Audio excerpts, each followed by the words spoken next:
Muy buenas tardes, bienvenidos a Un Mundo con Opinión. Soy Juan Cambor de Ledesma, director y conductor de Un Mundo con Opinión.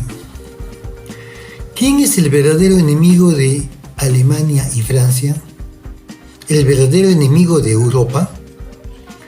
La guerra que se avecina en África subsahariana parece encaminada a dejar a Francia sin un elemento vital para su economía, el uranio. La desestabilización de Níger, el principal productor de uranio del África, y que era el proveedor del 70% del consumo de uranio que utiliza Francia en sus centrales nucleares, queda en suspenso. Lo que supone que, al igual que Alemania, ingresará a un proceso de desindustrialización, que en buena parte significa una caída en el Producto Bruto Interno, un aumento del paro, como lo está sufriendo en estos momentos Alemania. El beneficiado de esto es Estados Unidos, porque ha impuesto una política de atraer a las empresas europeas afectadas por el alza de los combustibles, en el caso de Francia, por la escasez de uranio y el alza posiblemente de uranio en el futuro, para que se trasladen a Estados Unidos las empresas francesas, como lo están haciendo las empresas alemanas. La pregunta entonces es, ¿quién es el verdadero enemigo de Europa? ¿Quién busca desestabilizar Europa en estos momentos? Les dejo el interrogante. Pregúntense ustedes, entren a internet, vean cómo está el mundo, entren a Níger, vean cómo está la guerra en Níger y den una mirada a Francia sobre los problemas que tiene ahora para obtener uranio. El BRICS y el mundo multipolar. La incorporación de Argentina, Arabia Saudita y Emiratos Árabes Unidos y otros países al BRICS, conformados por Brasil, Rusia, India, China y Sudáfrica, es un paso importante frente al mundo unipolar, impuesto por Estados Unidos y sus países vasallos, que conforman la OTAN, así como la de Japón, Corea del Sur y Australia, Nueva Zelanda, para pasar a un mundo multipolar.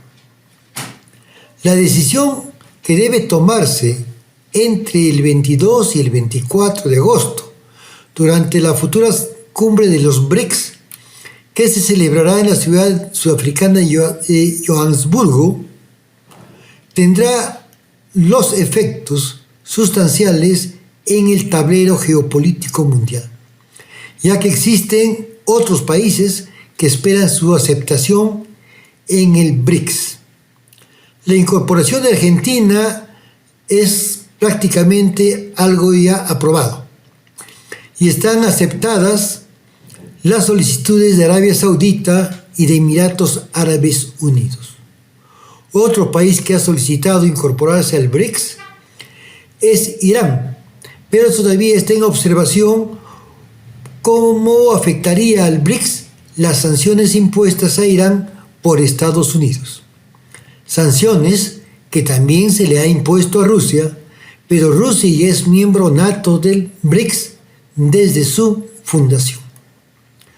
Los otros países que han mostrado interés por formar parte del BRICS son Argelia, Egipto, Indonesia, y hemos señalado Irán y Turquía.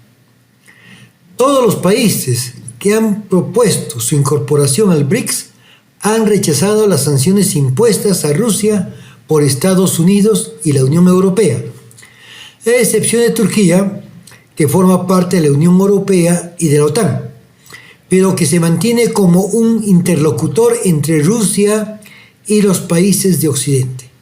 De hecho, Turquía es el único país que sigue haciendo negocios con Rusia o facilitando el pase por su territorio de los productos de procedencia rusa. Otro elemento que une a los países del BRICS y los que aspiran a formar parte del grupo es la desdolarización, que proponen para el comercio internacional. De hecho, desde que se impusieron las sanciones a Rusia, ya están utilizando sus monedas nacionales para el intercambio entre ellos, dejando de lado el dólar. China usa el yuan, Rusia usa el rublo, India su propia moneda, los Emiratos Árabes Unidos y Arabia Saudita hacen sus negociaciones con yuanes o con rublos, si es con China o es con Rusia. Pero para otras transacciones con países dependientes del dólar, todavía requieren de esa divisa norteamericana. Por eso Rusia ha exigido, para continuar con el pacto alimentario de exportación de grano de Ucrania y de Rusia a través del Mar Negro, que se cumplan los cinco requisitos que puso todavía en el año 2022 y que hasta el momento incumplen los países de Occidente. 1. La reconexión de su banco agrícola al sistema SWIFT, SWIFT, que permite el comercio internacional. La reanudación de los suministros de maquinaria agrícola, repuestos y mantenimiento. El levantamiento de la prohibición de acceso a los puertos y la reactivación del conducto de amoníaco entre Rusia y Odessa, el puerto de Ucrania, y el desbloqueo de los activos y cuentas extranjeras de las empresas rusas relacionadas con la producción y transporte de alimentos y fertilizantes. Occidente dice que lo va a hacer desde el mes de julio del año pasado y hasta ahora no lo hace. Y en 4 oportunidades Rusia aplazó y siguió aceptando que el grano ucraniano y ruso salga por el Mar Negro, pero Occidente no cumple. Es más, Borrell ha señalado que Rusia está utilizando el paso del grano ucraniano como un arma de guerra. En respuesta, y como no se dan las facilidades que han pedido los rusos, ellos han decidido no vender, sino donar su grano, 50 millones de toneladas de trigo, maíz y otros cereales, al África que sufre hambre, que padece hambre. Y han aclarado que Ucrania no cumplió con llevar ese grano a los países que tienen hambre, porque el grano se quedó en Europa, y no para alimentar a personas, sino para alimentar a cerdos, alimentar a reses, alimentar a aves, para el consumo de carne por los europeos. Oxfam, que es una ONG británica, dice que solo el 3% del grano de Ucrania llegó a África. El 97% se quedó en Europa.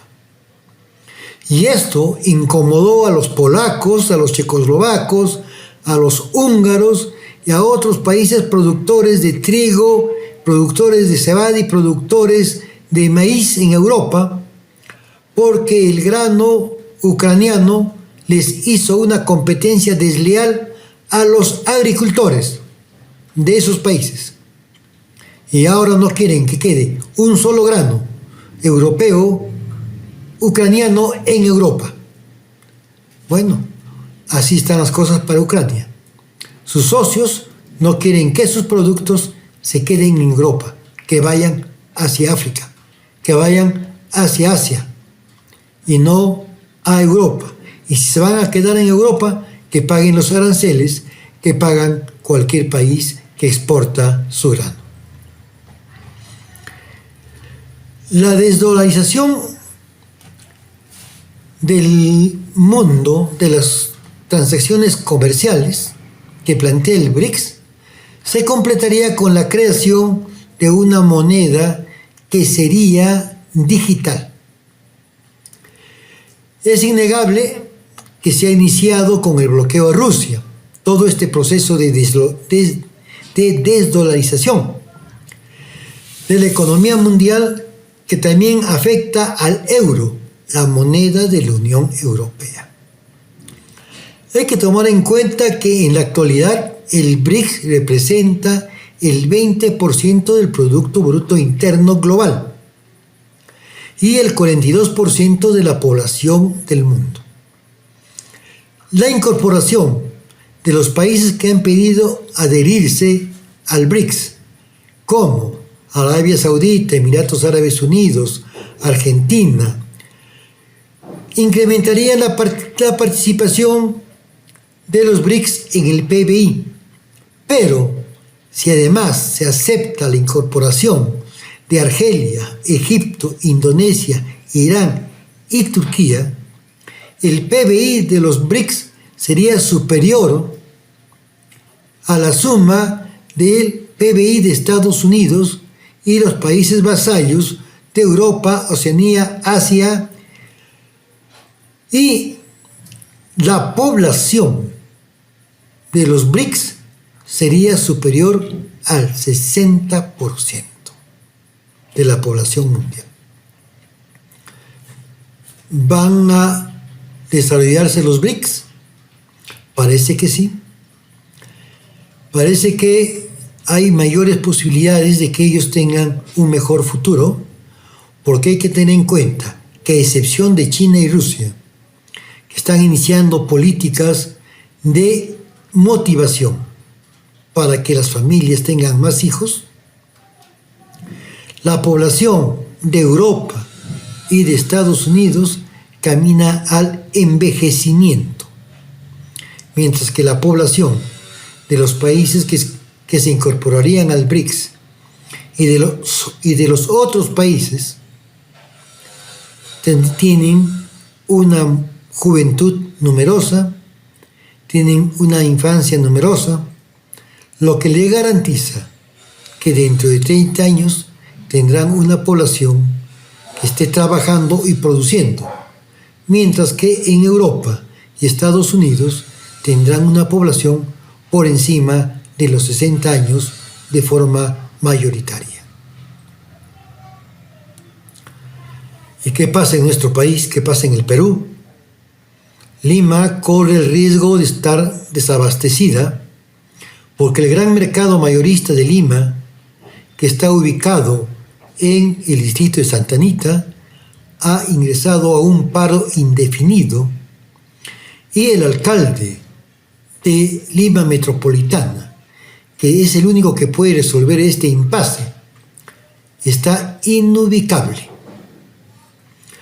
Más de 1.300 puestos que tiene el mercado mayorista de Lima están cerrados, no ingresan camiones y están pidiendo a los agricultores que suspendan la cosecha y a los transportistas que dejen de llevar productos a Lima.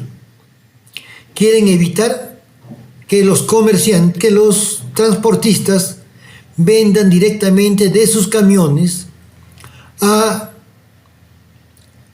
minoristas que los van a llevar a los mercados de los distritos y de los barrios, lo que generaría un caos total y falta de garantías de los productos alimenticios en este tipo de transporte y de transbordo. Lima tiene 10 millones. El mercado central, el mercado mayorista de Lima, abastece a toda esa población, porque de ahí se distribuyen los alimentos a los mercados que existen en distintos lugares de Lima. ¿Cuándo se presentará el alcalde Rafael López Aliaga? No se sabe. ¿Lima va a quedar desabastecida? Posiblemente sí. Y esto va a ser un motivo más de movilización de la población, de los productores agrarios que no van a poder vender sus productos y de los comerciantes minoristas que no van a poder también obtener productos en el mercado mayorista y venderlos a sus caseros en los mercados de barrio, en los mercados distritales. ¿Problemas para López Aliaga? Por supuesto que sí. Esperamos que dé la cara. Si estás de acuerdo con mis opiniones, compártelas y difúndelas. Si no estás de acuerdo, tienes todo el derecho de cambiar tus opiniones conmigo, señalarme en qué me he equivocado o simplemente que no te parecen las opiniones más adecuadas. Pero eso sí, evitemos los adjetivos y los insultos. Sígueme en Instagram, sígueme en YouTube como Juan Camborda Opinión, sígueme en Instagram, sígueme en TikTok, sígueme en Crónicas de Polemarco. Que tengas un buen día.